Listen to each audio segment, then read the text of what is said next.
favorite bourbon. Take a sip of you, baby, I'm swerving from left to right. Left to right. You remind me of my favorite bourbon. Take 2 more shots, you know I'm swerving from left to right. Would you call me old-fashioned if I kiss you in the rain in Manhattan? Oh, I can't wait until my lips are on yours. I can't help the way that I'm feeling. The way you look tonight is so appealing. Hold up, I need to pace myself. You're the bullet to my heart, I swear. I swear.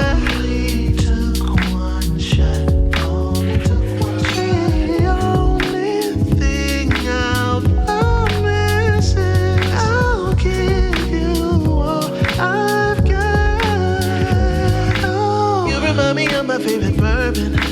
Take a sip of you, baby, I'm swerving from left to right. Left to right. You remind me of my favorite bourbon. Take 2 more shots, you know I'm swerving from left to right. Yeah, look, alright. Now pretty bourbon brown eyes, can I grab you off the shelf? You sweet but you strong, I gotta have you to myself. I'm trying to let you know that you're the only drink I'm trying to pour. Girl, it's Dunton, aka the slurring bourbon connoisseur. And look, I had a couple, so you know I'm telling the truth. I don't settle for Kettle One, I don't settle for Goose. First we had a couple rounds just to see how it go. Now it's time to tap that barrel, girl, let's see how it flow. You got that caramel dripping, now I'm sipping. They can't take you straight, but baby, I'm built different. It feels different. Listen, you keep getting Dunton loose. You far from the jungle juice, but you keep it 100 proof. I don't need no Coca-Cola or no Sprite for you. And yeah, you good on the rocks, might put that ice on you. You got that Jameson, that Johnny, or that Jack, and you can miss me. I need bourbon in my life, cause baby, you my favorite whiskey. Come on. I don't want you holding back. Tell me everything, and I do mean everything. Everything. It's time for last call. You know that this liquor been flowing faster than free fall. If we keep going, I might not be able to recall.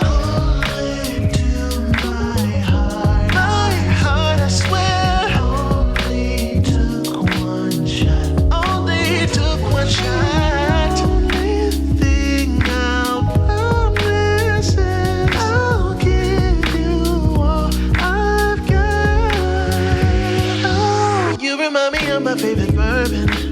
Take a sip of you, baby, I'm swerving from left to right.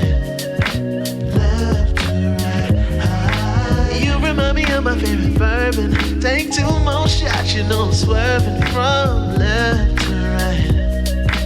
Oh, let the band play on, and they'll be playing our song. Girl, it's Dunton, aka the slurring bourbon connoisseur. And look.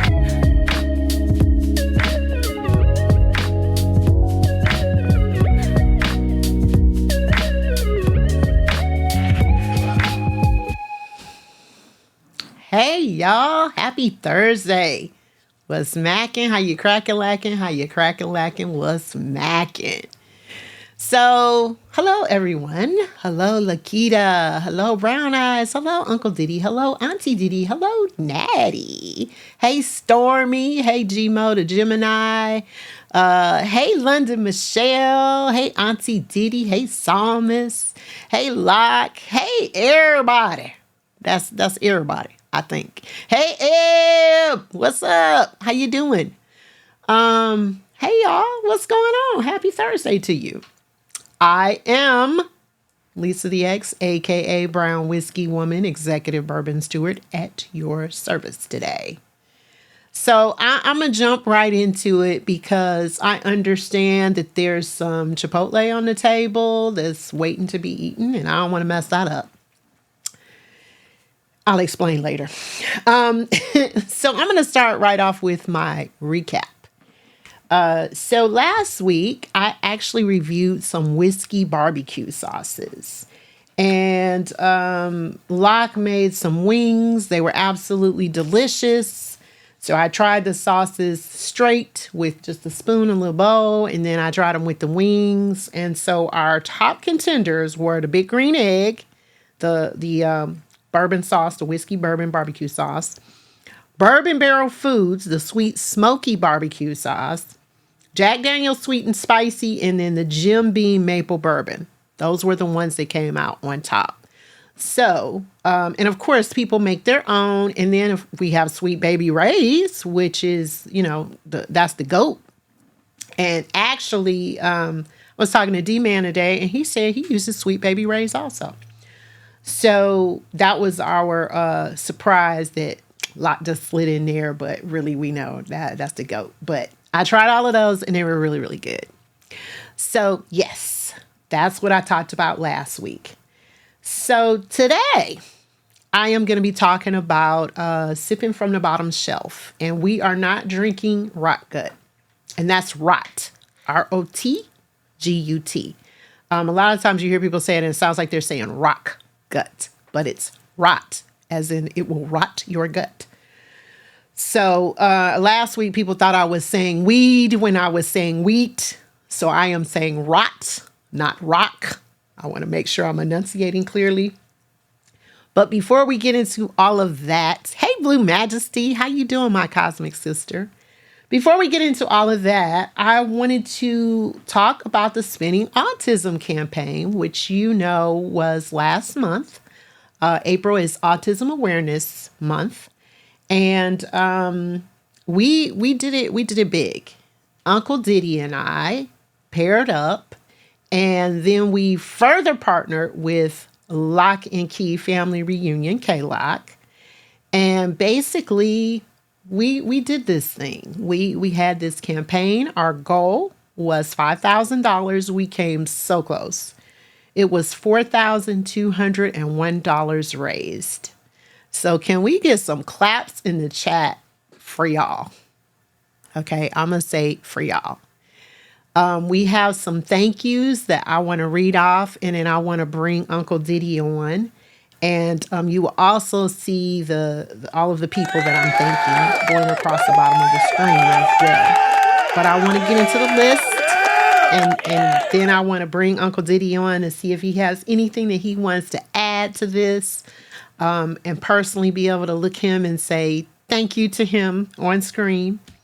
But let me put on my glasses so I can read. We got Lock and Key Media, K-Lock, and all of the DJs of the LKMG Family Reunion, which was a phenomenal event.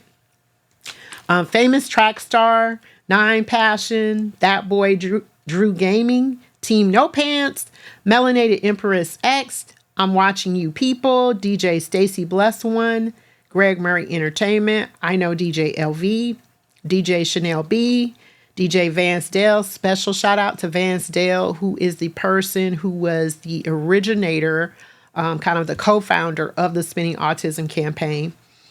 DJ Prodigy TM, DJ I Rock Jesus, DJ D-Man, Ebony ATL, Music Spasms, Patrick's Vinyl, DJ Fudge, DJ Tank, Blade is Truth, Crazy Berrytown, Kelly Vision, DJ Relly Rail, Roses Are Red, Sweet Amanda 303, DJ Forest 1, Yo Yo Baby, DJ OE, all of the mods that assisted with this event, everyone who donated funds, time, and energy, and anyone we may have missed.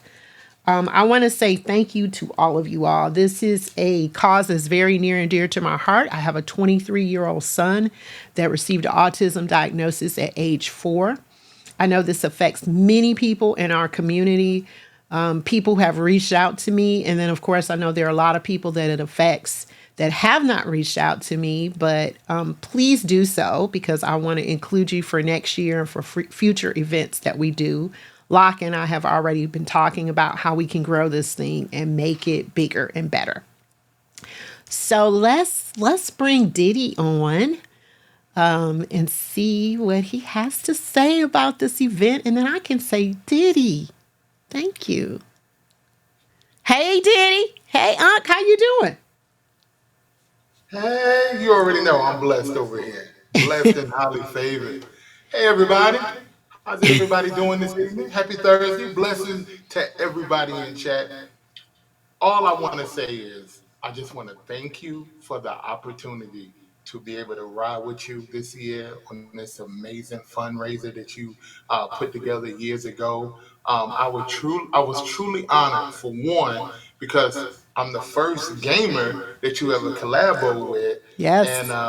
it was amazing. And I think we talked earlier. This may be the most raised, so I definitely feel like me and you got to connect. Like we here. Like Yes. nobody did it like we did it. You know what I'm saying? But I just want to thank you for the opportunity to again, I don't have kids, but I worked for 15 plus years with autistic individuals, and it always had a place near and dear to my heart. And I always said I wanted to do a fundraiser, but I never could figure out what I wanted to do, and I wanted it to be something that affected me personally. And when you came along, it's like, yeah, I do spinning autism for X amount of years, and I've gotten with this DJ and these people and other individuals. I was like, hey, GMB kind of powerful out here now. We can do some things. And you didn't fuss, argue, you didn't hesitate. You was like, let's do it. And it was truly an honor. And I just pray God continue to bless you to move you forward with this because oh my God, this was so impactful. I saw so many people that's living with children with autism or family members and never said a thing for years. I've known them for years, and they felt comfortable doing the fundraiser to speak on it, to wanting to be a part of it. So the impact was just unexplainable, but it was truly a blessing. So, and I personally want to thank everybody that's connected to my community, my gaming community. For one, like I said, nobody felt like their community was too small or was it strong enough to make an impact. So everybody that was on that list that reached out to me or I reached out to you and you gladly took it and spoke volume on it. Thank you from the bottom of both our hearts because again, we can't do this without none of y'all, and y'all definitely showed up and showed out for spinning autism. So yeah, amazing. So Lisa, thank you again for real from the bottom of my heart. And like I said, next year, you know what I'm saying, if you ain't got the right people, GMB always willing to kick in them doors. You know, we here, we here. It was amazing. It was amazing. And I want to say, personally to you, thank you so much for just, kind of reaching out saying, "Hey, I want to do a fundraiser. I'm not sure." And then when I mentioned it to you, you were like, "Say less." So, you jumped in and I really appreciate that. And this was, different for me because I had partnered with some of the same people in the past years. But as you said, you were the first gamer. So I was really excited to do something different. And I appreciate your enthusiasm for the event. And again, it would not be possible if you all did not participate. As I said, not just donations, which certainly we appreciate those and they go a long way in terms of helping individuals, but just being present with us for the panel, for the interview that you did with Natty. Shout out to Natty and her son because Yes, that yes. was a very powerful interview that you conducted and the information that you gave and just how everything came together. We could not have asked for better. We could not have asked for more, but we will be doing it again next year. You guys can gear up for it. It'll be year number 5 for Spinning Autism. Let's go. So Let's go. so let's get it together. Let's be ready for it. And please give yourselves a hand. Put some hearts in the chat for yourselves. Like, thank you. Thank you. Yeah. Thank you. Thank you. I so appreciate you. And a special shout out to Lock and Key, K-Lock, for agreeing to donate all of the bits and subs. They were the top contributor. Okay. All the bits and subs. And he didn't do it just for the family reunion. He did it for the entire month from his stream. So special thank you to K-Lock for participating, for approaching me with this partnership. And I am looking forward to what we have to the future and what we're going to do next. So I'm super excited about it. So Unc, go ahead and enjoy that Chipotle. We are not sponsored, but yes, Chipotle is on deck tonight, so we about to go get our fat boy on. So again, Lisa, thank you for this opportunity, and I'm gonna speak this now. It's gonna Okay. be bigger and better next year. We're gonna double that 4,000 and make it 8. Everybody gonna want to be a part of it. That was Yes. just the start of the greatness of spinning autism. I promise you that. Yes. All right. I agree. I agree. Just one. Ebony only got one. I only got one. I'm sorry. Not one teaspoon of I only got rice. one. What is okay? Hey D man. How you doing? Woo. Okay, that just made me hot. Just thinking about it. Oh my Okay, God. why get the lights off on me? That's gotta be for him, right? I ain't turning no lights up over here. Hey Sarah, 7575. How you doing? Okay, because I was like, I haven't even done anything as of yet. Now, the night is young. So anyway, made me have to fan with my faloofa. But thank you so much. Thank you, everyone. We really, really appreciate you. And please make sure that you are following Uncle Diddy. Check him out. What you doing tomorrow? Tell him what you got on tap for tomorrow. Tomorrow I will be on Kick, finishing up this crazy game we started about 2 weeks ago, and then we're gonna jump into what we call TMF. That goes for Titty Meat Friday. But if you cannot make it for the game or Titty Meat Friday, we will be praying at 11:30 in the morning. So if you believe in the power of if you believe in the power of prayer, pull up. We pray every single day in our community. You So know, that's what we're gonna do. okay. just, I know it just don't go hand in hand, yeah. but the community named it that. You have to be there. Yeah, To they understand. did. And y'all, Titty Meat Friday is basically the horror flicks. And you know, like how in every horror flick, you always see some woman's titty meat. That's basically where it comes from. That's where it came from. Yeah, that's where it Trust me. came I from. had He nothing to do didn't with it. name it. I know that. He did not name it. The community did. So, but somehow, yeah. Okay. So anyway, what That to say got weird quick. they I'm used to can't that though. prayer Yeah. before memories, or perhaps we're praying for the memories. I don't know. Okay. Someone said apparently boobs are scary. So yeah. You know what? Let me go eat my fries. Yeah, go eat your I'm not going to engage Chipotle. it. I'm not going to engage in that. But look, chat, y'all have a blessed one. Lisa, thank you again. Love y'all. For real, for real. I'm not. All right. Check him out. Let's give him a special shout out. Check him out tomorrow morning. You're on at 10, right? 10 a.m. 11 on EST. Kick. 11 on Okay, Kick. 11 on 11. Kick. Okay, 11 Yeah. on Kick EST. So please check out Uncle Diddy. And thank you so much. And I will be talking to you soon. All right. Love y'all. All Y'all stay right. blessed. Bye. All right, y'all. So let's go ahead and get into our tasting today. So we're sipping from the bottom shelf today. Okay. Hey Lainey, how you doing? And happy 33 months. Thank you so much. I appreciate you. So okay, and we had some resubs also. Did I? Okay. All right. Blue Majesty also resubbed. So thank you. Thank you so much. I appreciate it. 7 months. Happy 7 months. All right. So let's get into this sipping from the bottom shelf. So again, I told you all we are not drinking rot gut. All right. So rot gut is basically bad liquor that you don't want to drink. Right? We are drinking some tried and true things that I know are basically bargains. These are bargains from the bottom shelf.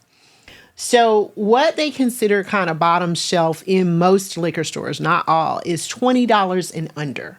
Some liquor stores will say $25 and under. But I purposely chose things that were $20 and under.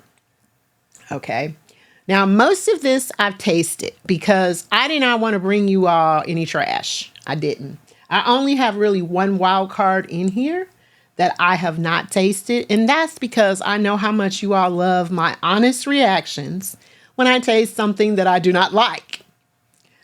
I don't know if I'm gonna like this or not, but I figure I gotta put at least one wild card in here.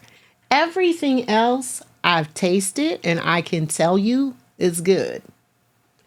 So, I mean, and I can rate them if you want me to, but honestly, I don't know if I need to rate them because I'm bringing you things that I feel like, you can trust my opinion on. Again, under $20. And then I am going to be making a cocktail and I'm going to use something that is banana flavored, which is also a wild card for me because me and bananas, like I don't know. We have a very interesting relationship. I have to be in the mood for bananas. It's like a texture thing. Sometimes they smell peculiar to me. Sometimes they just everything about them is off. And then other times I'm like, okay, yes, I would like to eat a banana. I generally do not like banana flavored things like banana flavored candy. I really don't like banana pudding, and I know that's like just a whole travesty, right? But generally speaking, see, I knew it wasn't going to take long before the lights went off on me. But I am going to step outside the box today because I am going to talk to you all about a bourbon that is flavored with bananas. So I thought, let's make a banana drink today and let's see how it turns out. So see, Blue Majesty is with me. See, that's why we're cosmic sisters, because she doesn't like banana pudding either, right? So anyway, so let's get into these. So the first thing is I kind of want to start off with some general information as to why would you be drinking from the bottom shelf? Because a lot of people will say, well, why would you even waste your time there? So I want to talk a little bit about bourbons and cost. So most of them are expensive because they have spent a great deal of time aging in a barrel, sitting in a rick house before it was bottled and then put out on the shelves. So they have a lot more complex taste. Blue Majesty said because your money is funny. London said because you're broke. all of those things. Yeah, a bananas Foster drink. There actually is one. Where you can like flambe the bananas and make a drink. I'm not doing that. I didn't bring my burner today. I didn't bring my my lighter. But all of those reasons, you could be broke, of course, and not really have that much money to spend. But that's usually the reason why bourbon or whiskey is going to cost more, because it was aged. Generally, the longer that it is aged, the more it's going to cost. Now, we are not talking about toddler whiskeys. We're not talking about things that were flash aged. That's not what I'm tasting today. That's not at all what I'm doing. But what I am talking about is things that may not have such a complex flavor profile. So when I talk about a complex taste or profile, generally speaking, when I give you all a description of what it is that I taste, I usually give you at least three things, right? I usually say, okay, I can taste chocolate or fruit or caramel. Sometimes I can taste the burn of the wood, the toast. Those are the things that I'm generally going to describe. So if you have something that's less expensive, where I may give you 4 adjectives to describe its flavor profile, I may only give you 2. For instance, I may say, okay, I taste heavy fruit or heavy char. Now, I'm not saying it can't have more than 2 notes, but it's just not going to have the same type of complex flavor profile because it didn't sit in the barrel as long. So therefore, not as much flavor was pulled out from that. So that's what you're going to get. That's sort of what you're getting. So that would be what you're sort of giving up, you could say. Plus, of course, it's not going to cost as much. So those are the things that you're really going to get into. Also, lighter bourbons, and I'm saying lighter in terms of age, they're not going to be as rich looking generally, but I'm calling them lighter bourbons or spicier bourbons. They're really good in cocktails because they're mixed into the cocktail. So you're not really per se honing in on the taste of the liquor. It's creating this cocktail, and they can be really good in like mixed drinks. There is a difference between a mixed drink and a cocktail. So a mixed drink, generally speaking, is going to be something that is two things, right? Like rum and Coke, Sprite and whatever, pineapple juice and whatever it is. A cocktail usually has several ingredients in it, and it is something that is blended together to create a particular flavor. So that would be the difference between a mixed drink and a cocktail. All right. The taste can still be very enjoyable on these. Again, they just might not have as many notes for tasting. So before I get into what I have over here, and I do have some of these on my list, I want to give you a very good list that you can start off with. And this came from liquorlaboratory.com. All right. So we have Evan Williams Bottled in Bond, Evan Williams 1783, and Evan Williams Black Label. Black Label is what I'm going to be tasting tonight. You have Heaven Hill Black Label Kentucky Straight, Wild Turkey 101, which is one of my personal favorites, and I will be tasting that today. Fighting Cock, yep, that's the name of it. I didn't name it. Y'all know how I feel about that. Very Old Barton, Benchmark O number 8, Heaven Hill White Label Old Style Bourbon, Old Grandad, which I'll also be tasting today, Ezra Brooks, JTS Brown Kentucky Bourbon. And can I put a call out there that if anybody comes across this JTS Brown Kentucky Bourbon, will you buy it for me, please? And we're going to set up how to get it, because I've been looking for this. This was actually recommended to me by some of my bourbon friends, and I have never been able to locate it. It's called JTS Brown Kentucky Bourbon. Just putting that out there. Old Crow, Ancient Age 90 is the last one on the list. And again, this list is from liquorlaboratory.com. All right, liquorlaboratory.com. So that would be a really good list. All of these coming in under $20.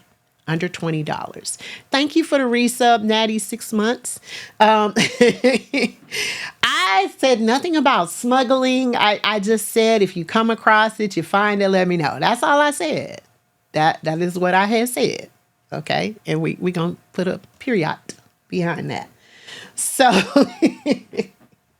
so I have my little tasting cups, and I want to get into the tasting so that we can get into making this cocktail. And I'm going to tell you a little bit about each. Does anybody know why this little green plastic, bottle cover is on here? Does anybody know that? Why do they put this on here? Anybody? Anyone? Bueller? If you know, tell me. I'm going to take it off. But why do they do that at the liquor store?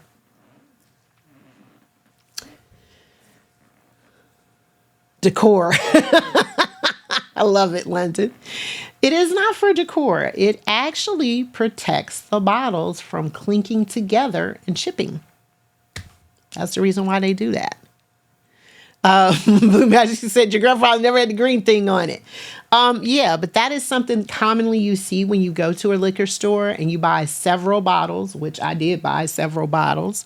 They put this little green plastic net around it, and this keeps the bottles from clinking together and chipping, because they can chip, even though they're pretty resilient, but they can chip. So that's the reason why they do it. So, I need a glass. We kind of forgot that. And yeah, hey, Big Stove, how you doing? Good. How you doing?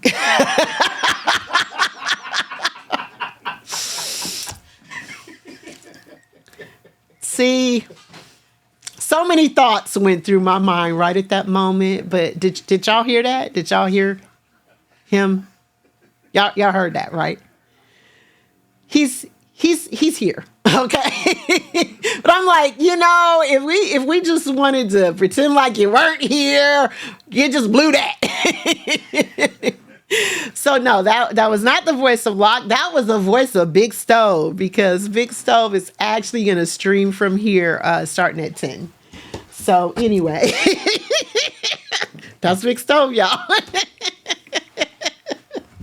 He came over here to drink some old Grandad. He said not well. So anyway, so yeah.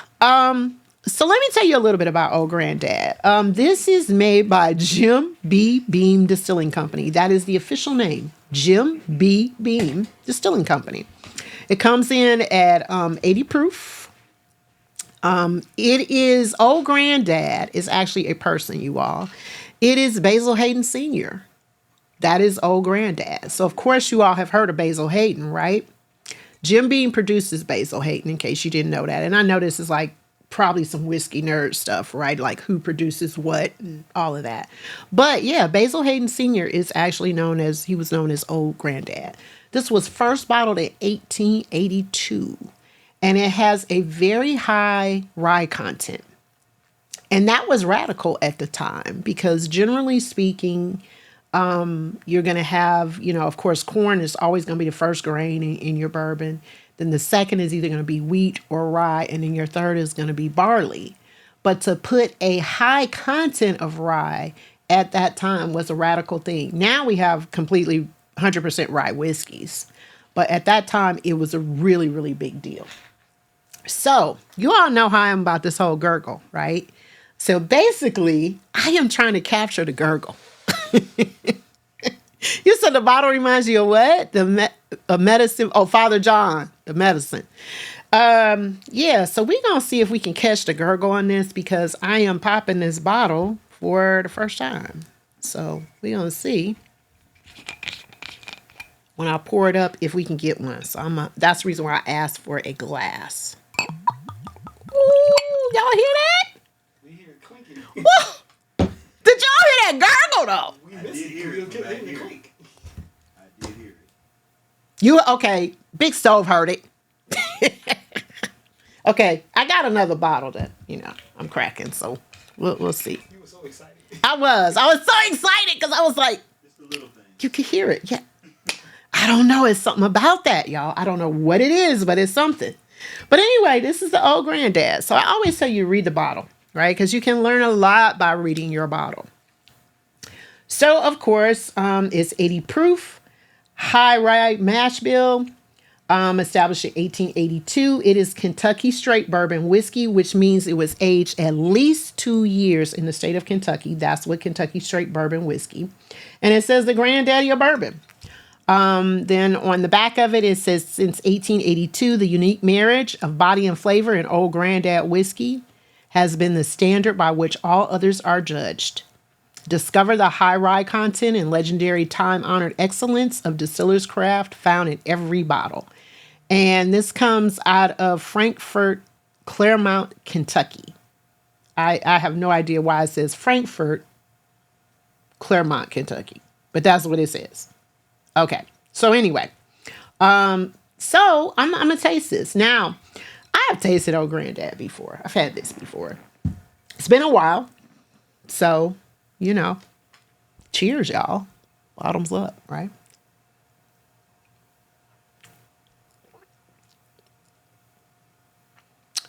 It's good.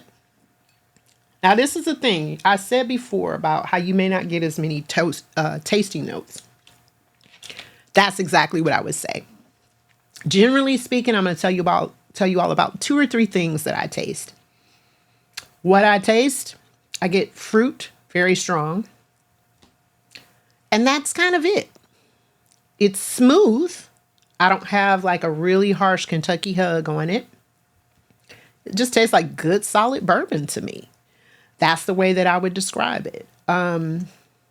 Is this a sipper to me?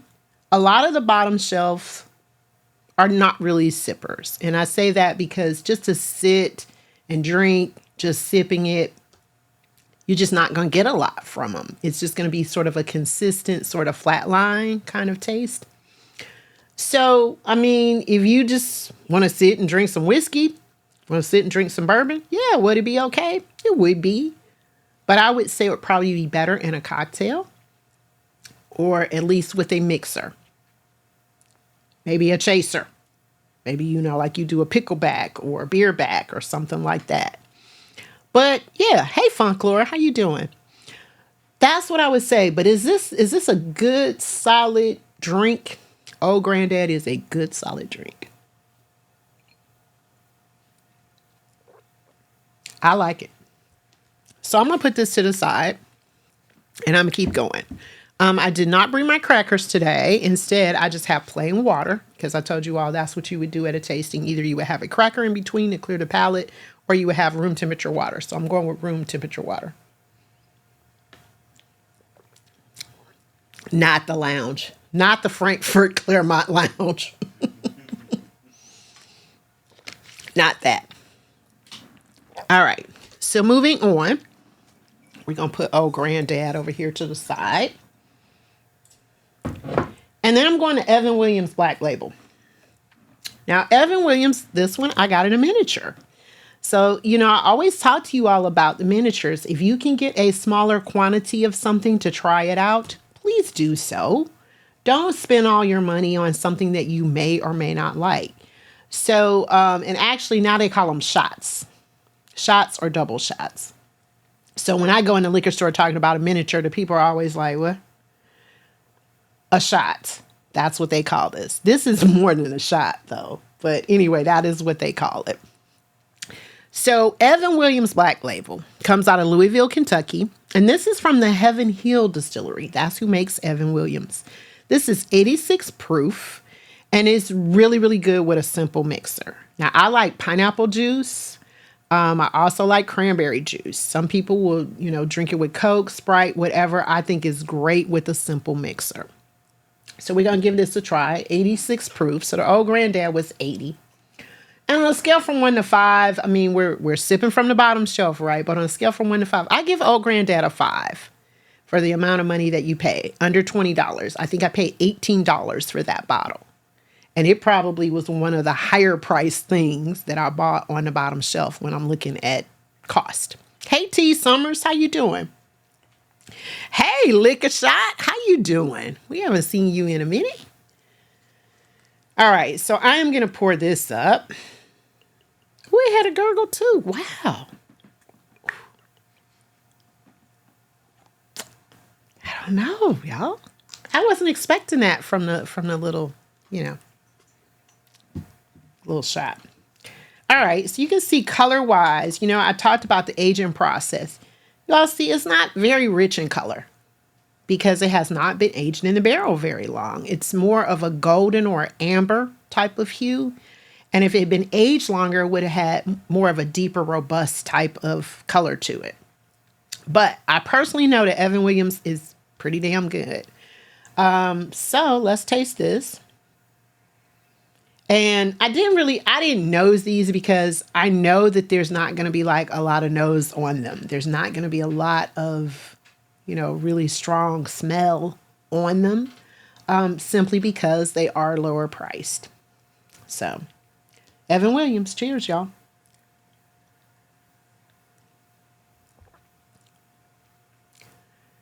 It's good. Now, I like Evan Williams, just holistically. Some of the higher price brands, of course, or it's higher price iterations of it. But this Evan Williams Black Label, this is good. And it is especially good, again, if you are on a budget, if you got a crowd that you're trying to make drinks for, if you don't want everybody coming to your house drinking up your good shit, put some Evan Williams out. Because sometimes you just don't. You just don't. But this is, again, really good, solid, basic, not a bad sipper, does not have that Kentucky hug. I mean, it's very smooth. And this is Evan Williams Black Label. So I'm going to read the bottle and see if it tells us anything additional. It just says Kentucky's first distiller since 1783. Kentucky straight bourbon. Again, that means it was aged at least 2 years in the state of Kentucky. And it says genuine sour mash. Sour mash is the way that they ferment it or the way they distill it. And it just says extra aged in oak. Now, the fact that it says extra aged means it probably was aged longer than 2 years, but it does not have an age statement on the bottle. And that's not a requirement, especially since it says straight Kentucky bourbon. We know that that's the general definition. So this is good. I mean, I like it. You know, I've always liked Evan Williams. Evan Williams has gotten into doing some of the flavors. They have a peach. They have an apple. They have some other iterations that are really, really good. They have a honey, which kind of reminds you of Jack Daniel's honey. I actually had the opportunity to tour their distillery in Louisville, Kentucky. Great tour, very informative, and they gave you a great tasting. Like, you got a chance to taste like 6 or 7 things. And that was good. I mean, I was excited about that. So if you get an opportunity to go to Louisville and, you know, just kind of go on Distillers Row and see what they have to offer, a lot of great places. Old Forester's there. There's just so many distilleries, and you can go into the gift shops, and a lot of them have like restaurants where you can eat. They have behind the scenes tour that tell you a little bit more. You get a chance to see the distillation process.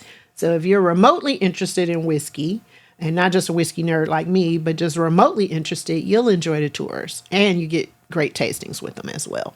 So I would say that. Okay, so Tisa, you've been on Tullamore Dew, honey? Okay, so Tullamore Dew is really good. And, you know, I've talked a little bit about some of the scotches, but, you know, maybe I need a whole show on scotch. I've done some shows on the past about scotch and some of the other things, but I like scotch. Scotch is probably my favorite behind bourbon. That'd probably be the second, and then probably Japanese whiskey. Maybe the Japanese whiskey and the scotch are like right there together. So, yeah. So Evan Williams, again, I'm going to give that a 5 as well. For, you know, understand I'm talking about 5 in terms of the price point, where we are, right? So I'm going to put that to the side. I'm going to put my little cup over here to the side. I think last week Locke said they look like urine samples, which is now forever imprinted upon my mind. So anyway, then I'm going to move on. And I have a wild card. I told you all I have a wild card in here called Kentucky Tavern. But I do not want to mess up my flow. I was going to do it next, but I don't want to mess up my flow. So I think I'm going to go to some other things that I know I like for sure. And then I'm going to save my wild card, and then I'm going to save my drink. Okay. So the next one that I'm going to go to is Wild Turkey 101. Wild Turkey is one of my personal faves, you all. And the 101, of course, stands for the proof. That's what the 101 is. And what I like about Wild Turkey, and we're going to take a look at their website because I love the website. Hey, Tweaking Squirrel, how you doing? They come out of Lawrenceville, Kentucky, first of all. But Jimmy Russell is the master distiller, and they call him the Buddha of bourbon. His son is also a master distiller, and they are the only father-son team of master distillers in the world. Not in the United States, in the world, is what I said. And Jimmy Russell is the longest tenured master distiller in the United States, 60 years. So this has a high rye content. That's another reason why I really, really like it. And it is generally aged between 6 to 8 years. I feel like Wild Turkey is really underpriced, to be perfectly honest. They consider it to be bottom shelf, again, $20 and under. Some places it might be a little bit more, like $25. But I think for what you get in Wild Turkey, you're getting a deal. Because I think it really should be probably more like mid-shelf. Because if you think about the layout of the liquor store, the highest price stuff is usually on the top shelf, even though I've noticed some liquor stores are kind of changing this. Your mid-price things are on your middle shelf, and then your lower price things are on the bottom shelf. Please understand that just because it's on the bottom does not mean it's bad. Also, always check out the discount area. Because if you check out the discount area, sometimes you can get things that may be top shelf or mid shelf, but they're just on sale because they're not moving. They're not selling. So they'll go and put them on the bargain shelf just because they want people to buy it. So always check out the bargain shelf when you go to the liquor store. So this wild turkey, like this is my stuff right here. This is I like wild turkey. Wild turkey is really, really good in hot toddies. To me, it's a good sipper. I mean, I like it. I can't say enough about it. Now you see it has a little bit more of a robust color than the other one did. And I'm going to show you just for comparison. Look how much lighter. Let me pour this up a little bit. Look how much lighter that is. And it's slight, but there is a difference. You definitely have a deeper color with the wild turkey because it was aged longer, between 6 and 8 years. So that's the reason why it looks a little bit better. Now, I feel like wild turkey kind of has a bad association or connotation with it. Like, I don't know why, and I don't think this is bad, but people like put it with bikers and, kind of this rough, tough sort of, bar type thing where people are like bar brawling or something like that. Not at all. Wild turkey is some good stuff and it's been around for a long time. So I'm going to taste this even though I already rated a 5 before I even taste it. But I already know. But I got to taste it for y'all. Y'all's the peoples. Y'all want to know, right?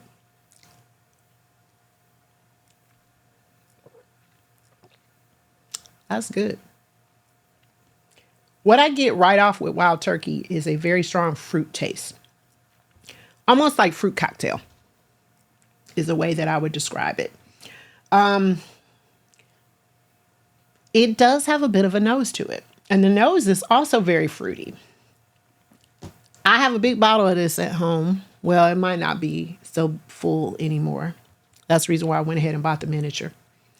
But I also know that with wild turkey has many iterations. This isn't the only one. This is just like kind of the basic one that's under $20 or under $25. But wild turkey has some other iterations that cost a lot more money. But again, I think this is the best for your money because this is some good stuff. So don't get fooled by whatever you thought about wild turkey. Give it a try. And again, in a hot toddy, it is delicious to sip. I think it's pretty good. And then in cocktails, it's very, very good. Now, I was really, really impressed. Hey, Clarky, how you doing? I was really impressed by their website. Now, I'm about to take you all down the rabbit hole that I often go down when I am doing research for this show. So I'm going to have Lot kind of navigate around this website just a little bit.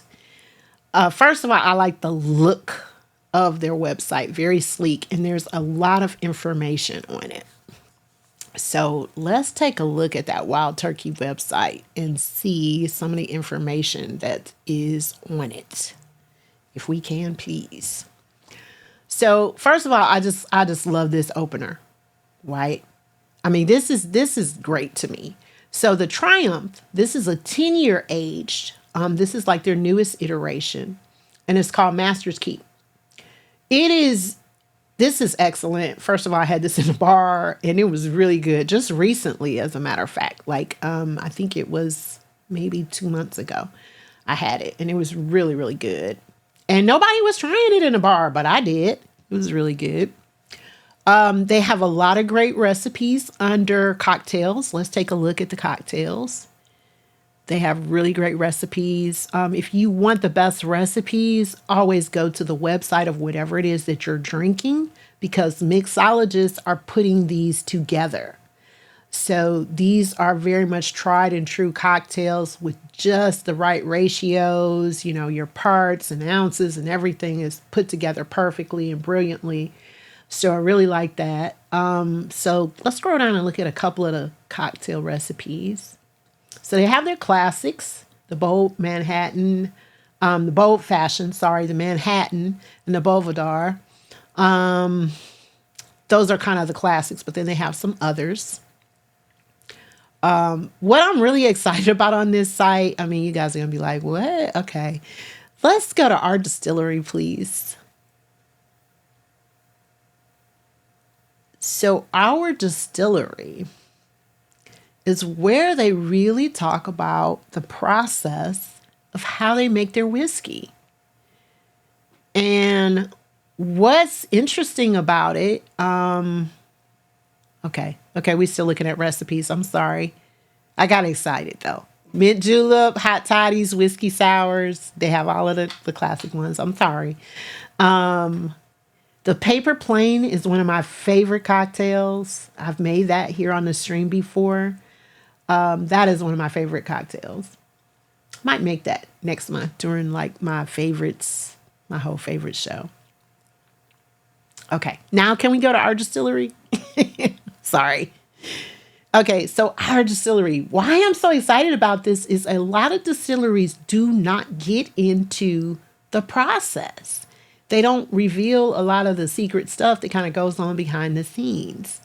So that's the reason why I love this. Again, they're in Lawrenceburg, Kentucky. And, you can go on the distillery tour. Let's scroll down and take a look at some of the other stuff. But they talk about the making process of the grains, right? They really pull back the curtain for you to see. They have the whole historical process. When you walk through the rick house, that's where the barrels are stored. It's called the rick house. They talk about that. Let's scroll down a little bit more. That's the father and son duo that I was telling you about, Eddie and Jimmy. And they are tasting the bourbon, of course. And you get a chance to sample the goods when you go. And they have, their thing is tradition, but not traditional. Okay. So, I mean, they have gotten countless awards. I mean, they've been around forever. It's just a good, solid bourbon. I mean, y'all got to check out Wild Turkey. Okay. Can we look at the 101 Bold Nights, please? And you see they talk about just the water and stuff coming from the Kentucky River. So this is actually a musical concert series that they put together where they have different musicians. And something that you may or may not know about Wild Turkey is Janis Joplin is actually one of the musicians that really brought Wild Turkey to the forefront because she used to drink it on stage, basically, and she used to talk about it. So it was like a thing. And, whenever a celebrity brings something to the forefront, that's it right there, right? That's your sale. So, yeah, that's Wild Turkey. Okay, can we go to, there it is. Okay, that's what I wanted. Scroll down a little bit more. Okay, the music. That's the part that I was looking for. So they are partnered with iHeart Media. And they're continuing to bring concerts and live music and, a lot of great things come out of it. And they go to different places and do things as well. It's not just all in Kentucky. So you see this is coming up May 29th. So they have a lot of cool stuff that goes on and you can buy tickets there. So, I mean, I just love kind of the profile of what they're doing and all the different offerings they have. And I've not toured their facility, but I definitely will in the future because after seeing this website, they sold me. They got me. So, yeah, a lot of cool stuff going on there. So, yay to Wild Turkey. So anyway, all right, let me put that to the side because, yeah, I could go down the rabbit hole. Like, I read the whole website. I got excited about this. So anyway, so yes, Eddie and Jimmy, I see you, Blue Majesty. Yeah, that is Jimmy and Eddie. That's not of E and J, not of the brandy, but yeah, their names are Eddie and Jimmy. That's the son. Well, the father is Jimmy and the son is Eddie. So, but no, not affiliated with Irk and Jerk, right? We are not talking about that. But anyway, if you have an opportunity to go and check out the website, you can read a lot more about the process and their methodology and just how they come to Wild Turkey 101. So really cool. So I'm going to put that over to the side. And then I am going to go to one of my other favorites, which is Southern Comfort. So again, Southern Comfort, a lot of times people say, oh, that's for old heads, right? But Southern Comfort is 80 proof. They have a lot of great recipes on the website. They had a Southern Comfort milkshake that I was like, oh my God, that looked absolutely delicious. It was created in 1874 by M.W. Heron. And during World War II, B-17 bombers sported the name on the bottom of the planes for air raids. Can you believe that? And it was originally called Cuffs and Buttons. So glad they changed the name because I think Southern Comfort has a much better ring to it. Yeah. Okay, so Tweaking Squirrel said, okay, so are you a Southern Comfort fan also with the heavy vanilla flavor in it? I think it's great in hot toddies. I mean, it also, there is a cake that I have made. It has been many years. It was called a Southern Comfort cake, and it was really good, where you have this glaze that goes over top of it, and you utilize Southern Comfort, like a cup of Southern Comfort. But it's made by Sazerac, which is kind of one of the larger distilling companies out of New Orleans. So again, great recipes on the website, comes in at 80 proof, and I'm going to taste it. So, hey, Kelly Vision, how you doing? Oh, so Salmon said the Southern Comfort eggnog is yummy. So you said, why is it so sweet? Okay, so basically Tweaking Squirrel kind of answered that. It does have heavy vanilla in it. And let me read the bottle on Southern Comfort because I tell you all a lot of different things about your whiskey and like what makes bourbon bourbon. So one of the things that makes bourbon bourbon is you cannot add anything to it. No coloring, no flavoring. It's water and the grains and the distillation process they created, right? So with Southern Comfort, it says right here on the bottle, it is whiskey. And it says straight spirit whiskey with natural flavors and caramel colors. So things have been added to it to make it taste the way that it does. So that is something a little bit different about it that you would not find in bourbon. So yes, but Southern Comfort is whiskey. So remember, whiskey is kind of our category. And then under that, you have different things. You know, you have bourbon, you have your Japanese, your Scotch, your Canadian whiskey, you have moonshine, you have rye, you have all these subsets, and Southern Comfort is whiskey. So I am going to nose it because I do know it has like a heavy vanilla kind of scent to it. It has a heavy vanilla flavor also. And that is pretty much what I smell. Like right off the top, I would say I smell vanilla. And I smell a little bit of I wouldn't describe it as cinnamon, but more like nutmeg or allspice because it's not as pungent as cinnamon is.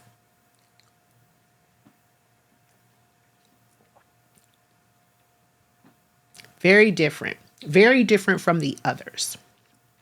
All right. Now, let me tell you something. A lot of people have told me that Southern Comfort tastes like cough syrup to them.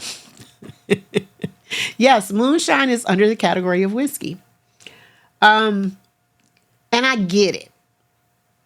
Now, I don't sit around and drink Southern Comfort straight because it does kind of have like this aftertaste or this bite to it. But in a hot toddy, it's delicious. It's really good in a hot toddy. But I wouldn't sit around and drink Southern Comfort just on its own because it does have kind of this aftertaste. A lot of lower priced whiskeys or bourbons seem to have that. Not all, but a lot of them do. I think it's more kind of what are you utilizing it for? In a hot toddy, I think it's excellent. Sit around and drink? No. If I wanted to sit around and drink something, I would drink Wild Turkey or I would drink the Old Grandad. But probably Wild Turkey would be my first pick. So I'm going to set that to the side. And then I think I'm going to move to my wild card. And then I'm going to get to what I'm going to actually be using to make my drink tonight. So this is my wild card. This is called Kentucky Tavern. This costs $9. Y'all, I have no idea what to expect here. I've never had this before. I didn't do a lot of pre-research on it. It is bourbon whiskey with natural flavors. So it says it was bottled by Glenmore Distillery in Louisville, Kentucky. It's 80 proof, 40% alcohol by volume. So you double that. That's 80 proof. And it says special reserve. The special reserve was kind of what got me, because I was like, what the hell does that mean? I don't know what special reserve means. So, okay, so Motor Gemini said, oh, Grandad 114. Yeah, for the win. Oh, Grandad, and you're right, that's a different iteration. The 114 is very good. But yeah. So I for $9, I was like, I'll buy it. And I'll try it. And y'all will get a natural reaction from me on this. And we're going to see what it tastes like. So let me clear my palate for this. Hey, Kelly. Okay, so Clarky asked, is bourbon and brandy the same thing or very close? No, they are not the same thing. Totally different process. Brandy is really a lot closer to wine in terms of process, but they are very different spirits. Whiskey is a category. Bourbon falls under that. Brandy does not fall under the category of whiskey. So let's pop this. Let's see what it's tasting like. I'll get ready to look at my face, right? Did y'all hear that? Did y'all hear that? Woo! I don't know what it is. It's just something. Just different sounds. Just do it. Okay, so not a really strong smell. And I'm going to read this bottle too. Make sure I read that. Big Stove said he liked the bottle. I like the shape of it. Okay.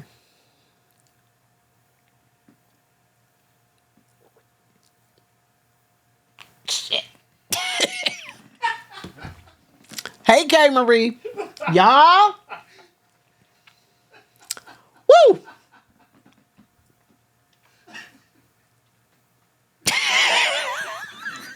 Hey, Holly. Thank you for the sub. Happy 27 months. Woo!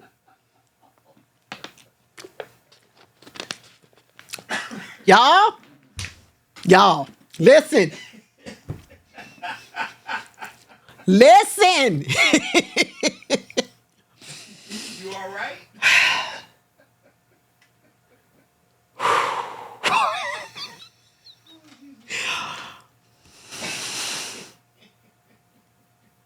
I am fucking speechless.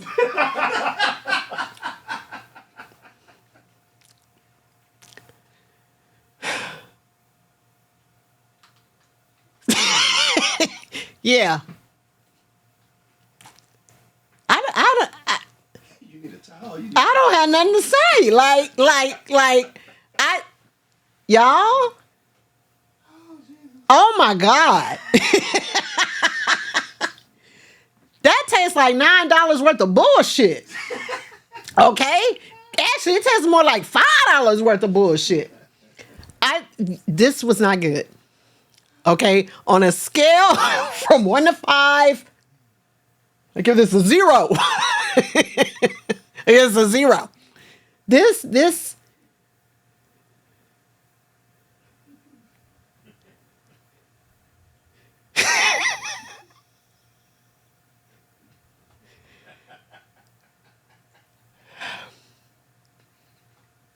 Y'all, this was not good.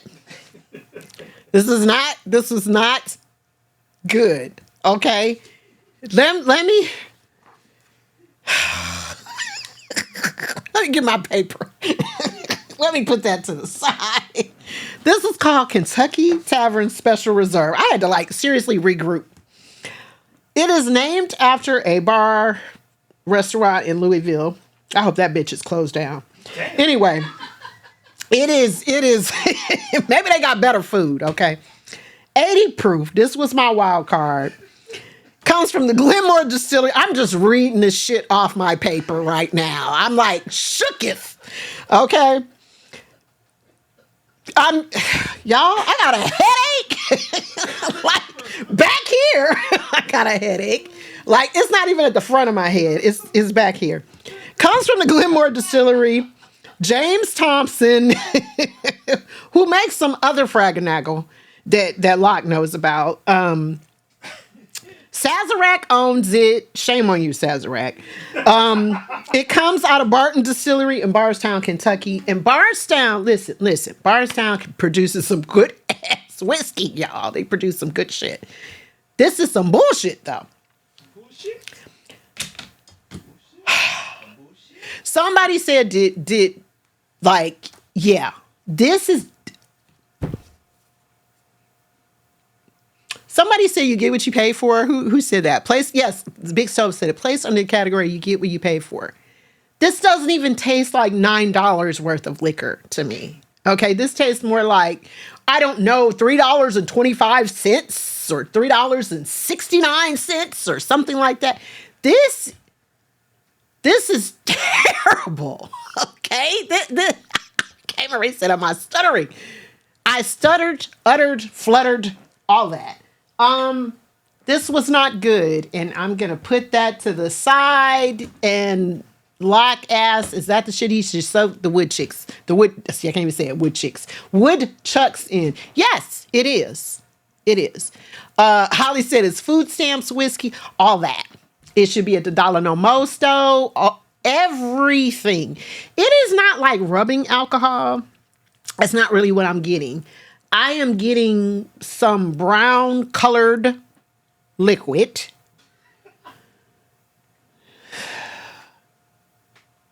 That's all I got for you. Some brown colored liquid. I can't, let me stack up my paper and move on. All right. So I'm gonna make a drink, y'all. And I'm just gonna put that way over there. And I'm gonna put the sampler. I don't know. Big Self, you wanna taste this? He said no. So this is called Howler Head. I bought this because I like the bottle. The monkey with the sunglasses on, the monkey spirit, the whole thing, it grabbed me. And it is straight Kentucky bourbon whiskey with natural banana flavor.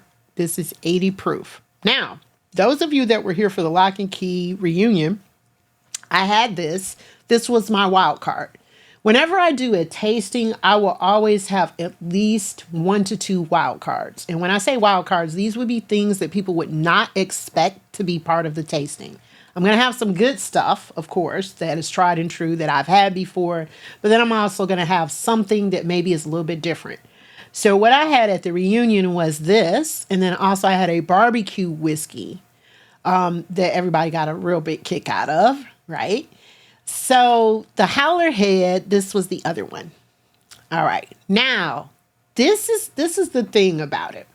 I tasted it before, and I'm not going to taste it straight again because I didn't really care for it straight.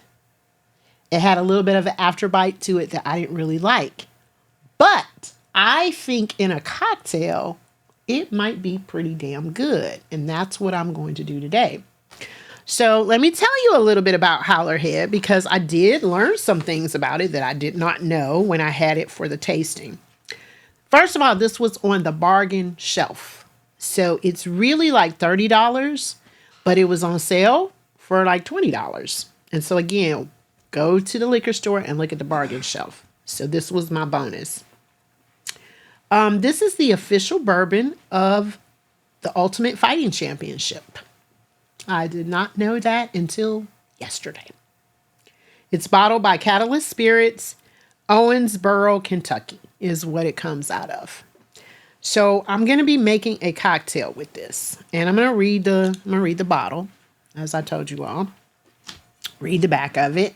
It says, "Bananas gone crazy." Yeah, that's right. We said banana flavor blended with the finest Kentucky straight bourbon we could get our paws on. We got a kick of oak, a whirl of sweetness, and some straight from the jungle Bananarama goodness. Some people said we were monkeying around. They said convention is not to be trifled with. We heard them. There are whole cities full of people not trifling with convention. For the rest of us, welcome to our jungle. Now, I have to say I like that because I just like the whole kind of different sort of approach to it. So, again, I'm not tasting this straight because I already know what it tastes like straight. But I am going to use it to make this cocktail. So, I want to talk to you about what I'm utilizing because this is another great item. It's called Bartenders Trading Company. This one is called I'm Bananas Over You. It's a ready-to-drink mix. These are usually $10 here in the Atlanta area. They might be a little bit more where you are. They have a lot of different ones. They come out of Pennsylvania. They have Paloma, which is like a grapefruit-based cocktail. They have horchata. This one is I'm Bananas Over You, and they have an awesome orange cream also. This is really good for ready to drink. Every ready to drink cocktail is not good. I'm just here to tell you. But this one, all of the ones that I've tried are really, really good. I can imagine this would be really a tasty cocktail frozen.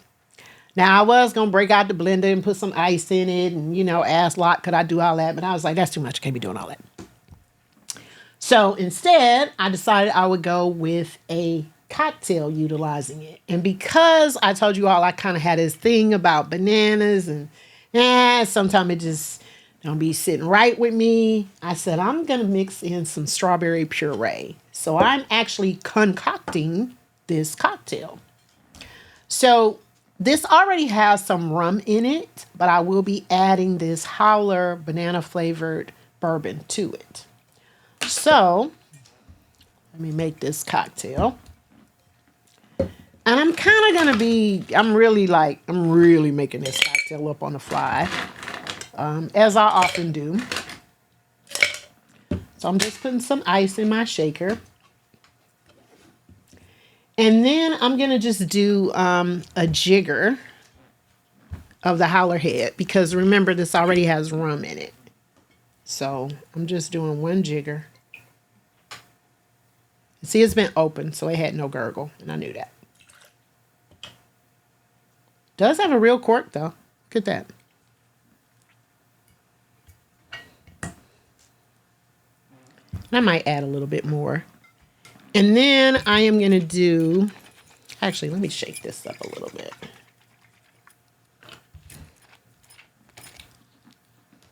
I'm going to freestyle this. Ooh, it had a gurgle. Man, I should have held that up to the mic.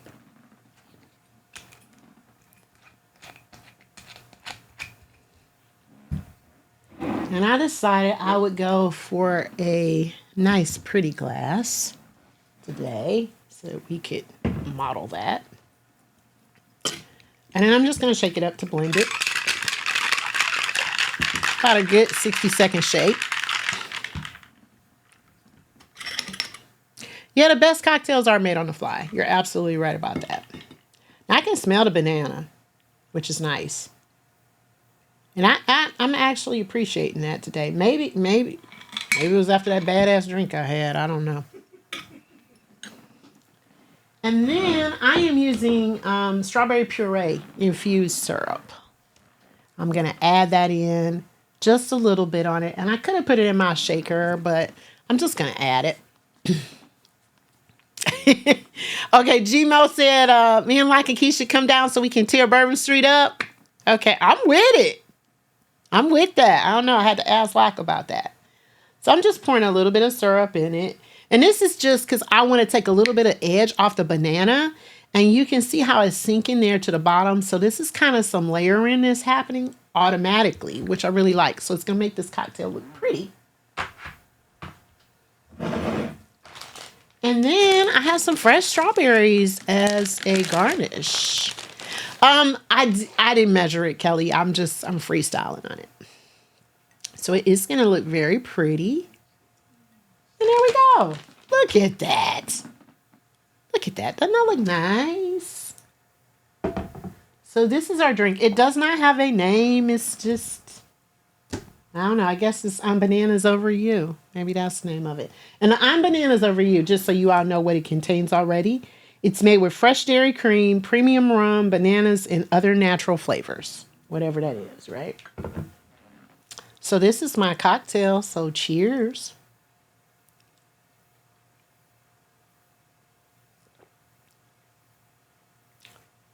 I like it. Surprisingly. I'm saying surprisingly because I told you all how I am about the bananas, but I like this. Told you should have used a banana garnish. Garnish, like it could have, but then the thing about bananas, like they turn brown, like avocados. And I don't like that. That's just like a visual thing for me. Like I love avocados, but when yeah, okay. So anyway, that's our garnish. Tweaking Squirrel said you could make a good banana pudding cocktail with that. You probably could. No, the banana pudding cocktails to me, but I like this. You know what? I think I'm going to put it back in a cocktail shaker. Shake up the strawberry a little bit. Just see what difference it makes because we're experimenting.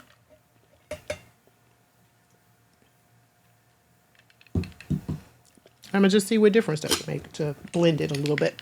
Because I can taste the strawberry in it.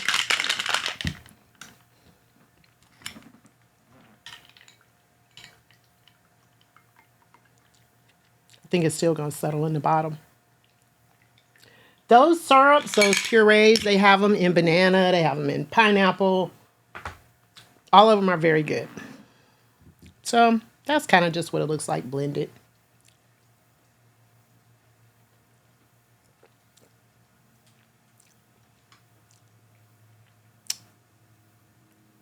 This is pretty damn good.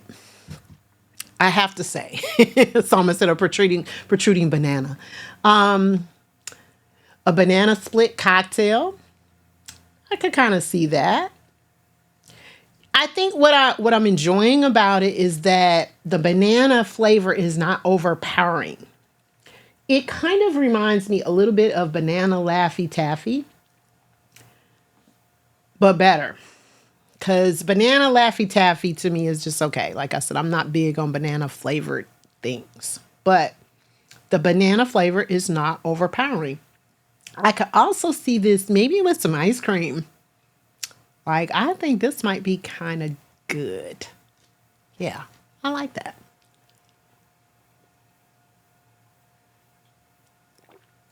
So I give my cocktail a 5. I am going to tell you that the Howler head on its own, because of the aftertaste, overall, I think I rated it like a 3 during the reunion. That was my first time trying it. Stove, did you try the Howler head? I did. Okay, what was your rating on that? It was a 3. Okay, a 3. All right. Did you also get the aftertaste? I did. Okay. Yes. All right. So we agree on that. So it has, you can definitely taste the bananas, but it has like this after bite to it. And what I've found is a lot of times when you get into flavored bourbons specifically, I'm saying, sometimes whatever they add in there, it gives it a whole different flavor profile. And there's sort of like this aftertaste, like when you drink something that has aspartame in it or something like that. That's what it reminds me of. That's the best way I can describe it. And I've kind of noticed that. Not all bourbons are like that, or not all whiskeys are like that, but I've noticed it. And I also think it depends on the flavor. You all might recall that when I did some muddling, I made a blackberry smash, and I used Crown Royal blackberry. When we tasted it straight, and that was London Michelle and Malik Stone and myself, we agreed that it tastes like cough syrup. But it was delicious in a drink. So another thing about your bargains is that a lot of times they will mix very well. They will pair very well in cocktails. They'll pair great as a chaser or just a mixed drink, which is generally going to be two things. But they may not be great on their own. And you know, when we're off camera, I'm actually see if Big Stove is willing to taste this cocktail to tell me if he has that whole aftertaste, because this is as he stands in the door, right? It's a little bit different, and I think it's slightly better. So Kelly said that Crown Royal blackberry, yeah, straight. It was disgusting. It was disgusting. And Salma said it tastes like Robitussin neat. I would agree with you. Neat, it is horrible, but in a cocktail, and the cocktail I made was smashed up blackberries. I did the Crown Royal blackberry. It was ginger beer, and I think that was it. I think it was just those three ingredients. So I'm gonna say even Dimetap tastes better. That it was just very simple ingredients, but it changed the whole flavor profile. So keep this in mind that when you go to the store and you're looking at your bargain brands, they probably will work great in your cocktails, or just, you know, your cocktail and a chaser, or your cocktail and a mixer. Just to sip, they may not be as good. But it's sort of like, you know, you got different things for different things. And one of the things about this is you sort of can find out what you like at a cheaper price, and then you can bump up. And what I equate this to is this like ketchup. Okay. And G-Ma might answer that. You know whether or not you like ketchup.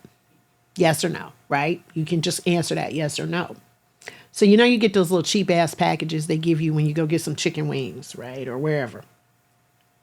Then you may say, okay, this was okay. Ketchup was okay. I like ketchup. But then you say, I'm going to try Heinz. Okay. Or I'm going to try Hunt's. And then you will make some determinations about what you like in terms of quality. Same sort of thing. You can start here, and then you can bump up and decide, do I like whiskey? Do I like bourbon? You know, do I like these flavored things? Then I'll bump up. But it's a good entry point for you to start with. And that's the reason why I really wanted to talk about this. G-Mo, the only other thing that I really drink other than whiskey is always my go-to, is I've gotten into wine quite a bit this past, I would say, year and a half. I used to not really mess with wine because wine always did two things to me. Either I was going to be horny or sleepy. So I was like, well, if I'm at home, it's cool, you know. But yeah, I didn't really want to be out with either one of those things going on. So I've gotten into wine, and I found out it's the type of grape that they utilize that has that effect on me. So now I kind of know what I can drink that doesn't have that effect. I will drink beer. I'll try beer. Beer is not really my go-to because beer has a bitterness that I think is an acquired taste. So you kind of have to like, you got to try some different beer, right? Beardy Baritone said, Bartender, bring me your bottle of your finest, please, of the finest. So yeah, hey, Dr. Dady Priest, how you doing? So yeah, it depends, but whiskey is always my first pick. Bourbon is my first pick. My second pick is Scotch. After that, it'll be Japanese whiskey. If I go to a place and I see a cocktail that's interesting on the menu, I am good for choosing a cocktail and saying, can you put bourbon in it instead? Even if it's a mocktail, which I did recently with some friends this past weekend. It was a mocktail, but I was like, can you add some Maker's Mark to it? So I like to experiment and try different things. And I think that when you go out, that's one of the easiest ways to do it. And I'm also great for recreating at home. Also, I'm good for recreating on the fly, for just making up something on the fly. I guess it's not a recreation, but just doing something on the fly, which I kind of did at the reunion. I just made up some things on the fly. I was like, these things seem like they would go good together.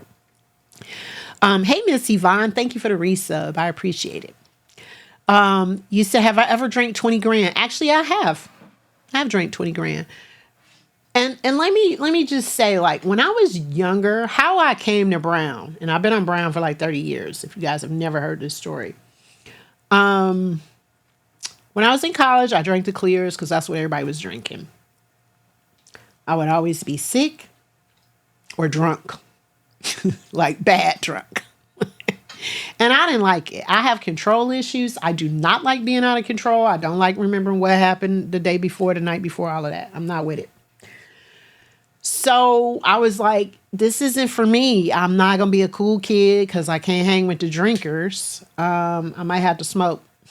I don't know, but I can't do this. Then a friend of mine drank Jack Daniels. This was after I had actually graduated from college. And I went over to her house. She was drinking Jack Daniels. And in my world, I was like, only the people on Westerns drink Jack Daniels. They're the only people that drink whiskey.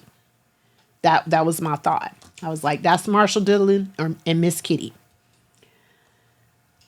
Sat at her kitchen table, drank a whole bottle of Jack. I wasn't drunk. I wasn't hungover in any way. And it wasn't too damn bad. And from that moment forward, the brown whiskey woman was born, because that's what turned me on to brown. And I never went back to drinking the clears. I just have bad experience with them, and I don't have to repeat that. Jack is the man. That's right. Okay, so Salma said she didn't drink in college. You were too busy dancing on the dance floor. I did that too. I was doing that too. I was drinking and dancing. I was doing all of that. So yeah. So that's how I started drinking brown, and I just never went back to it. And I have no desire to. Like I said, now I do enjoy the wine. I have to say, once I kind of figured out I can drink this type of wine and it doesn't have any type of ill effects on me, I do enjoy that. And especially if I just want to have something, like midweek that's light, because whiskey ain't light. Whiskey ain't for the faint of heart, right? you gotta, you sitting down to drink. The reason why I do cocktails on my show is because I'm introducing you all to whiskey. And I know it's not for everybody. I get it. I totally get it.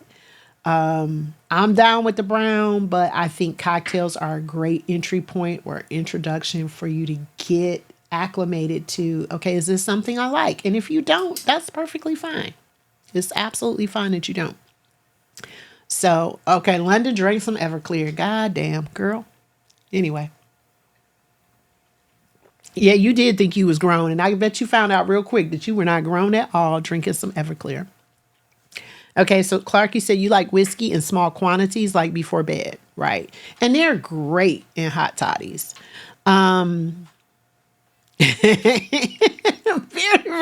you said if you get down whiskey, you'll be having a cowboy mentality like Yosemite Sam.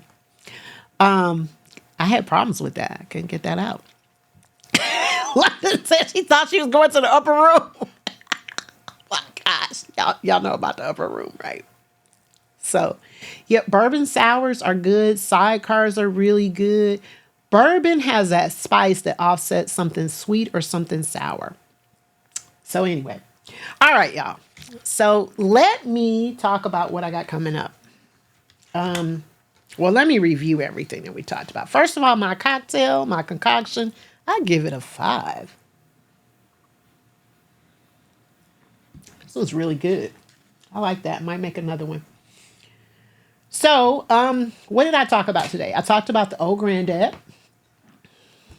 That is it right there. 80 proof. I give old Grandad a 5. It comes in at about $18. Kentucky straight bourbon. That means it was aged at least 2 years in the state of Kentucky. This is a high rye content, so it has some spice to it. But I really like it. A lot of times you go to the liquor store, you'll see this and you're like, that's some old folk stuff. Hey, This is some good stuff, though. All right. Then the next thing was the, hold on, let me get my little bottles. Was your Evan Williams Black Label. This is basically a miniature, or what they call, a shooter or a shot now. That's what they call it. But I give this a 5 as well. This one is a little bit nicer for sipping, I would say. And this one is about $15 or $16 for a full bottle of it. But the miniature was like $2, $2 or $3. And then Wild Turkey, one of my favorites. So Wild Turkey, this one was about, I think they call this a double shot. That's how they define it. And this double shot was about $5, but you can get a bottle of Wild Turkey for about $15, $16. Some places it's more. It depends on where you live. But Wild Turkey 101, this is some good stuff. And then the Southern Comfort, right? Southern Comfort on its own. This is Southern Comfort Black Label. They have other iterations of Southern Comfort. Has a strong fruit taste. I think on its own, it's not very good, but I think it's really good in hot toddies or a mixed drink or something of that nature. I would recommend it. And then I did, well, that wasn't the next thing I did. I'm just saving it for last. I did a Howler head. Hold on, let me move it so you can see it. Okay, Howler Head, Kentucky Straight Bourbon Whiskey with the banana flavor, which is what I made my cocktail with. On its own, I did not care for it because of the aftertaste. Big Stove actually concurred with that. But in the cocktail, I feel like it was really good. Now, remember the cocktail that I made, which was a ready-made cocktail. So let me show you that. That's it. It's called I'm Bananas Over You. It contains rum. It has fresh dairy cream, premium rum, banana, and other natural flavors. This was about $10. And they make some really good ready-made cocktails. On its own, I would think this is probably pretty good. Okay, so Miss KB said she likes Southern Comfort with pineapples. Okay. London, what you, you said that, you're talking about the old granddad man. Looks like the man from Poltergeist. London. But this is only about $10. They have other iterations of this. Like I said, they have Paloma, which is a grapefruit cocktail. They have a creamsicle, horchata. They have a lot of different things. But this is one of the really good pre-mades. And all pre-mades are not created the same. Okay. And I feel like pre-mades usually need like a little boost. So that's the reason why I added the bourbon. And I'm going to clear all these to the side so I can show y'all this one. Woo! Kentucky Tavern Special Reserve. It was not special. It should not be reserved.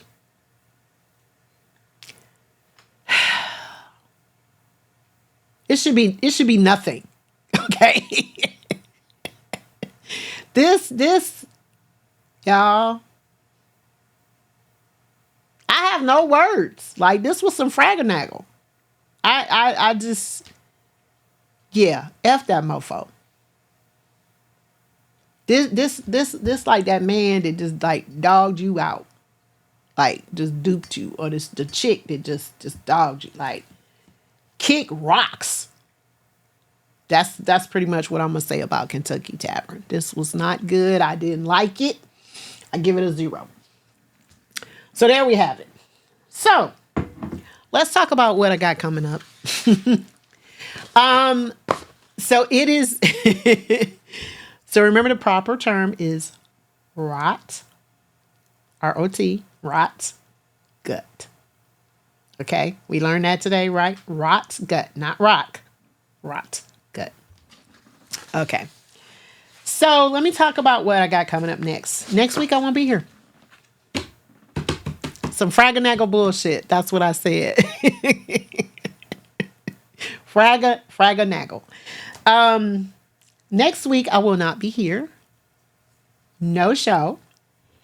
I am taking a week off Twitch, so I will not be modding. I will not be in the Twitch streets. I am taking a Twitch break. I will be on reset mode, and I do that every now and again.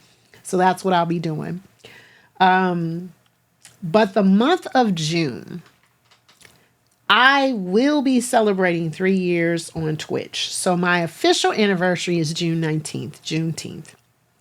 So the big show will be on June 20th, which is on Thursday. I am going to do a whole month of my favorites. You know how people celebrate their birthday like all month long? That's pretty much what I'm going to do. So I'm going to have some of my favorite content, some of my favorite clips. I'm going to be making some of my favorite drinks. I will have some of my favorite guests. It's going to be really, really fun. So 3 years on Twitch. And I want to say thank you. I mean, sincerely, I want to say thank you to all of you all who have continued to tune in, who have rocked with me, who have rolled with me. I don't have a whole lot of followers, and that doesn't really matter to me. What matters to me is the people that come in this room, and you all keep coming back. So I appreciate you, and as long as you keep coming back, I'll be here. I enjoy so much the research, everything that goes into prepping for the show. You all get my natural reactions, my real reactions on whatever it is. Also, Kay, we got to talk about when we're going to do our After Dark show, because I would like to do that in June as well on a Saturday. So we're going to discuss that. Saturday or Sunday? Oh, a Sunday. That's right. We did say Sultry Sunday. You're right. Okay. So we talked about that for Sunday. So we're going to get that lined up in June as well. So I will see you all on June 6th. That's when I will be back. But thank you so much for everything that you have contributed to this show. I wouldn't be here if it wasn't for you all. Thank you for everything you contributed to the Spinning Autism campaign. Thank you, Uncle Diddy. Thank you, Locke. Thank you, everybody who contributed. A special, special shout out to my mods, London Michelle, who is not just my mod, but is also my friend, my ride or die. Thank you to Locke for being my executive producer, for being a mod and also a friend. Thank you to Cruz so much for everything, for being a mod, for being a friend. You all have no idea how much you contribute to my sanity. Okay, because a lot of times when I come here on Thursday, this is my break from the real world, from responsibility that is heavy on my shoulders. So the opportunity to come here is an opportunity. It really is. And I view it as a privilege. So I want to say thank you for providing that outlet to me. It really means a lot to me. I don't want to cry, and I'm on the verge. So let's take a look at who is on. And I'm gonna sip my cocktail. I know y'all gonna say cry. See? I mean, like, with friends like this, you know, you don't need nothing, right? You need absolutely nothing. But they're happy tears. They're thankful tears. They're tears of y'all helping me hold it together and like not wearing an orange jumpsuit and having a misdemeanor or a felony on my record. Y'all have no clue. But know that you contribute to that. So, yes. So let's take a look at who is on. And y'all please make sure that you tune in to Big Sova at 10 o'clock. I don't care what you're doing or where you at. Make sure you tab him up at 10 o'clock. He's going to be right here at the Lock and Key Media Studios. Okay? So at 10 o'clock, make sure you come back here. I don't care if you have 50 tabs open. Make sure you do that. But let's see who's on. Besides me. I see my logo over there on the side. Okay, and you see Big Stove right over there. So, and there's no Sultry Sunday on June 2nd because Locke is going to be out of town, Mr. International Traveler. Worldwide, Craig. Worldwide. The world. Okay, so who's on? Let me. Let me see. It's a bunch of stuff going on the screen. Okay. Okay. So let's see who we got. Huh. You know what? Let's go to Diz because I love to rate different people as well. Of course, I love to support the fam always. Let's go to Diz. Because you said Diz was making his debut. Let's do that. Let's go to Diz. Again, I want to tell you all I will not be here next week. But I will be here the week after that. And yeah. So I love y'all so much. Let's put up our get out slide and let's get out of here. Diz has been jamming. That's what Kelly said. So yeah. So good stuff from the bottom shelf, y'all. Go out there and get some good stuff. Yeah, go do that. KB said, who's wearing brown gear behind you? Who's wearing brown gear? That would be Big Stove. Look. Do y'all see Big Stove? Bend down a little bit, sir. That would be me, Miss KB. I see you in 4 weeks. Hey, Moni Love, how you doing? All right, let's put up the get out slide. And let's get out of here. I'm gonna drink my drink and I don't know. Maybe I'm making one for Big Stove. Well, all right. And you can tell me I ain't muddling today, but that's what we doing. All right. Thank you, Motor Gemini.